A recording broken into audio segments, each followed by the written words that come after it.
Kuna ukweli mmoja ambao ni mgumu kuusikia. Wazazi wengi wanadhani wanawasaidia watoto wao kufanikiwa, lakini ukweli ni huu: wao ndiyo sababu ya watoto wao kushindwa. Mbaya zaidi, hawajui kabisa. Mtoto anazaliwa akiwa na uwezo mkubwa sana. Anakuwa na ndoto, ni mbunifu, ana uwezo wa kufikiri tofauti, ana uwezo wa kujaribu kufanya mambo makubwa. Lakini kadri anavyozidi kukua, anaanza kuambiwa maneno haya: hili haliwezekani, soma hiki, usifanye hiki, hichi hakitakulipa, usijaribu, utaumia. Jamani Alex, sayansi kabisa. Si nilikwambia ufaulu, baadaye uwe daktari mwanangu. Mbona unapata alama kama hii? Kwa Ali utakuwa daktari Alex. Kadri anavyozidi kuendelea kusikia haya maneno, anaanza kupoteza ule uwezo wake. Ndoto zake zinaanza kufa. Anaanza kupoteza ule uwezo wake aliokuwa nao kipindi anazaliwa. Na si kwamba mtoto hana uwezo, mazingira yake ndiyo yanayosababisha aanze kupoteza ule uwezo wake. Kosa la kwanza ambalo wazazi wengi hulifanya ni hili: kutaka kuyadhibiti maisha ya mtoto. Wanachagua asome nini, awe nani, aishi vipi.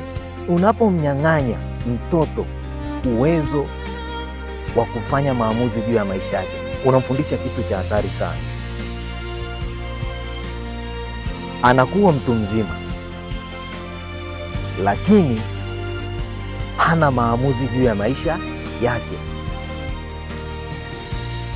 Anajua kuwa maisha yake sio yake, kwamba kuna mtu au kuna watu wanakuwa na maamuzi juu ya maisha yake.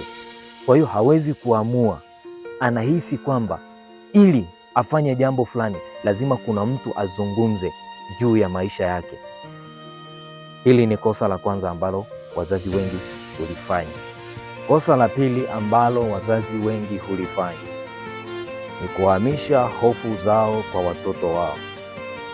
Kwa sababu zamani wao walishindwa, wanahamisha ile hali ya kushindwa kwao kwa watoto wao.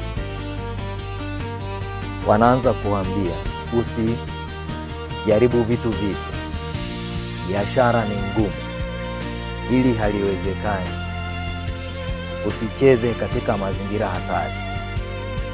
Unapomfundisha mtoto au kuogopa kuchukua hatari,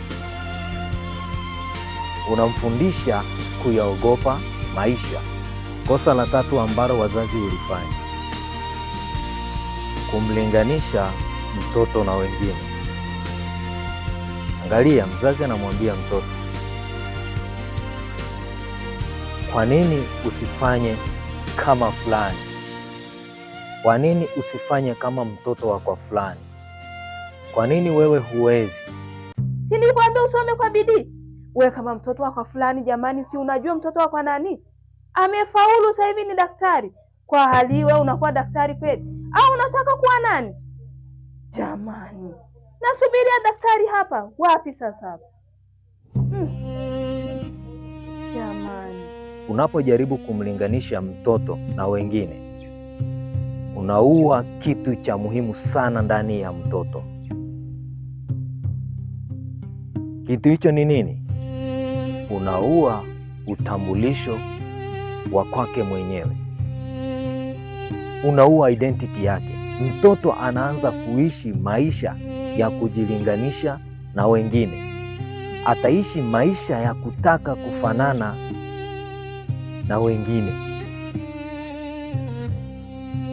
Wazazi wengi wanalifanya hili kosa wakidhani wanawalinda watoto wao ama wanawahamasisha ili wafanye vizuri, kumbe wanaondoa ule utambulisho wa mtoto wa ndani. Hiki kinajenga hatari kubwa sana katika maisha ya mtoto. Swali muhimu ni hili: kwa nini wazazi wanafanya hivi? Wanajaribu kulinda watoto wao,